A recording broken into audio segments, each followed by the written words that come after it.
Bismillahirrahmanirrahim. Assalamualaikum warahmatullahi wabarakatuh. Perkenalkan, nama saya Pramadya Dina Oktiartono, NIM 2020 SE034 Ekonomi Syariah. Di sini saya akan menjelaskan tentang ijarah, qard, dan wadiah. Ijarah termasuk salah satu pembiayaan di perbankan syariah. Menurut istilah, ijarah adalah akad pemindahan hak penggunaan atau pemanfaatan atas barang atau jasa dengan melalui pembayaran sewa kepada pemilik. Pembiayaan berdasarkan prinsip ijarah atau sewa sendiri terdiri dari dua macam, yaitu ijarah sewa menyewa dan ijarah al-muntahiyah bil malik, sewa dengan hak opsi atau sewa beli. Rukun ijarah: ada orang yang menyewakan suatu barang, muajir dan mustajir. Ada akad antara penyewa dan yang menyewakan, ada ijab kabul, ada upah, ada manfaat baik antara pihak yang menyewakan dan pihak penyewa. Syarat ijarah: barang yang menjadi objek transaksi harus jelas adanya, harus halal sesuai syariat Islam, harus menjadi hak mujar atas seizin pemiliknya, dan manfaat yang didapatkan harus diinformasikan secara terang dan jelas. Pembatalan ijarah: ijarah dapat dibatalkan apabila 1. terjadinya cacat pada barang sewaan yang terjadi pada tangan penyewa. 2. rusaknya barang yang disewakan seperti rumah menjadi runtuh dan lain sebagainya. 3. rusaknya barang yang diupahkan makjur lalai seperti baju yang diupahkan untuk dijahitkan. 4. terpenuhinya manfaat yang diakadkan, berakhirnya masa yang telah ditentukan, dan selesainya pekerjaan. 5. menurut Hanafiyah boleh fasakh ijarah dan salah satu pihak, seperti yang menyewa toko untuk dagang kemudian dagangannya ada yang mencuri, maka ia dibolehkan memfasahkan sewaan itu. Untuk selanjutnya kita akan menjelaskan qard. Qard adalah akad pinjaman yang wajib dikembalikan dengan jumlah yang sama pada waktu yang telah disepakati. Secara teknis, pinjaman ini diberikan oleh seseorang atau lembaga keuangan syariah pada orang lain yang kemudian digunakan untuk kebutuhan mendesak. Pembayarannya bisa dilakukan diangsur atau lunas sekaligus. Syarat dan rukun dalam akad qard: peminjam muqtarid. Pihak peminjam harus seorang yang ahliyah muamalah, yang berarti harus balik, berakal waras, dan tidak mahjur atau secara syariat tidak diperkenankan mengatur hartanya sendiri. Pemberi pinjaman muhrid. Pihak pemberi pinjaman haruslah seorang ahliyat at-tabarru, layak bersosial. Dalam perbankan syariah, qard dijalankan sebagai fungsi sosial bank. Dananya biasanya berasal dari dana zakat, infak, dan sedekah yang dihimpun dari agniya atau dari sebagian keuntungan bank. Barang atau utang maupun alai, barang yang digunakan sebagai objek dalam qard harus dapat diakad salam. Dengan bisa diakad salam, maka barang tersebut dianggap sah untuk diutangkan. Ijab kabul atau sigot, ucapan dalam ijab kabul harus dilakukan dengan jelas dan dapat dipahami oleh kedua belah pihak.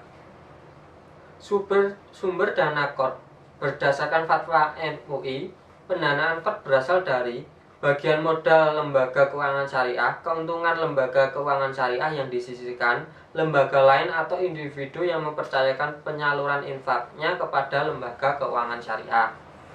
Fungsi qard: membantu nasabah yang sedang membutuhkan dana cepat untuk kebutuhan yang mendesak. Qard hasan yang menjadi pembeda lembaga keuangan syariah dengan lembaga keuangan konvensional karena membawa misi sosial di dalamnya. Misi sosial ini dapat meningkatkan citra positif dan loyalitas masyarakat pada lembaga keuangan syariah. Macam-macam qard: akad qard yang berdiri sendiri dan hanya bermaksud sebagai tujuan sosial sesuai dengan apa yang tertera di Fatwa MUI DSN nomor 19 DSN MUI 6/2001 yang menjelaskan bahwa al-qard bukan sebagai kelengkapan transaksi atau sarana untuk mencari keuntungan. Akad qard yang terjadi sebagai sarana untuk melengkapi transaksi lain yang bersifat komersil atau termasuk ke dalam akad-akad muawadah untuk mendapatkan keuntungan. Pengakuan dan pengukuran qard berdasarkan OJK atau Otoritas Jasa Keuangan.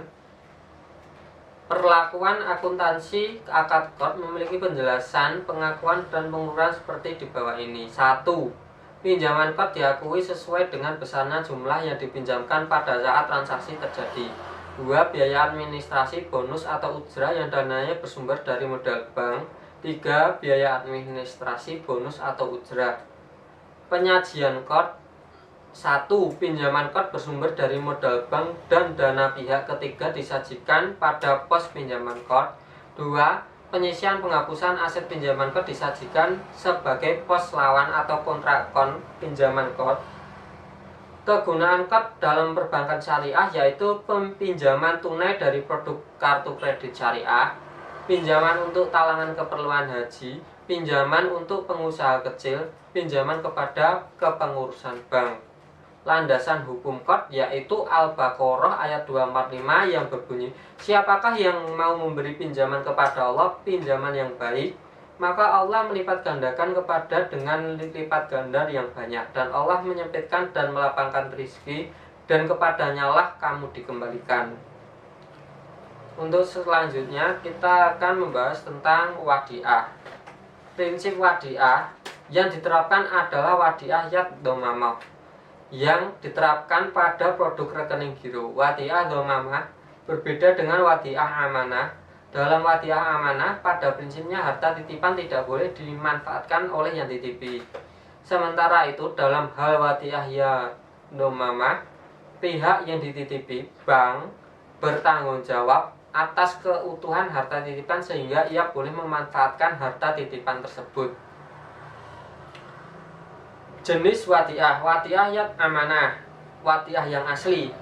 Tidak terjadi pengubahan esensi akad titipan yang berlaku sesuai kaidah asal titipan, yakni menjaga amanah atau kepercayaan.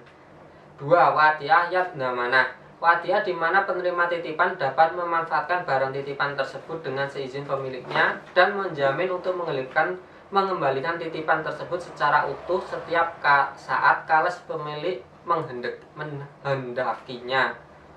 Rukun wadiah, adanya ijab kabul dan sigot.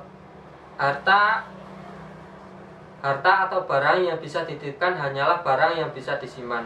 Barang yang tidak dapat disimpan seperti benda yang jatuh ke dalam air.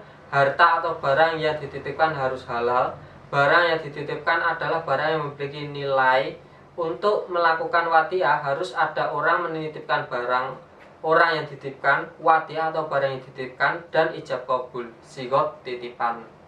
Syarat wadiah, baik orang yang menitipkan atau orang yang dititipkan, keduanya harus berakal sehat. Kedua belah pihak harus telah balik dan mumayyiz. Namun ada ulama yang mengatakan bahwa anak di bawah umur boleh melakukan akad wadiah selama tidak ada syarat dan ketentuan perdagangan jual beli yang sulit dipahami oleh anak kecil. Harta atau barang yang dititipkan harus dapat diberikan secara fisik. Faktor batalnya akad wadiah salah satunya adalah 1. Meninggalnya orang yang menitipkan atau orang yang dititipkan barang. 2. Adanya pengembalian barang dari orang yang dititipkan baik itu sesuai permintaan orang yang menitipkan atau tidak. 3. Apabila salah satu pihak berada dalam kondisi koma berkepanjangan. 4. Terjadi hajar atau legal restriction yang dimana hilangnya kompetensi penitip ataupun yang dititipi. 5. Apabila terjadi pemindahan kepemilikan. Landasan hukum wadiah. Hukum dan transaksi wadiah sendiri berasal dari Quran Surat Al-Baqarah ayat 283 yang berbunyi, akan tetapi jika sebagian kamu mempercayai sebagian yang lain, maka hendaklah yang dipercaya itu menunaikan amanatnya, hutangnya, dan hendaklah ia bertakwa kepada Allah Subhanahu wa taala Tuhannya. Dan Quran Surat An-Nisa ayat 58 yang berbunyi, sesungguhnya Allah menyuruh kamu menyampaikan amanat kepada yang berhak menerimanya dan menyuruh kamu apabila menetapkan hukum di antara manusia supaya kamu menetapkan dengan adil. Itulah beberapa pengertian dasar tentang ijroh, qard, dan wati'ah. Saya mengucapkan terima kasih dan memohon maaf jika ada salah kata dan ada kurangnya. Wassalamualaikum warahmatullahi wabarakatuh.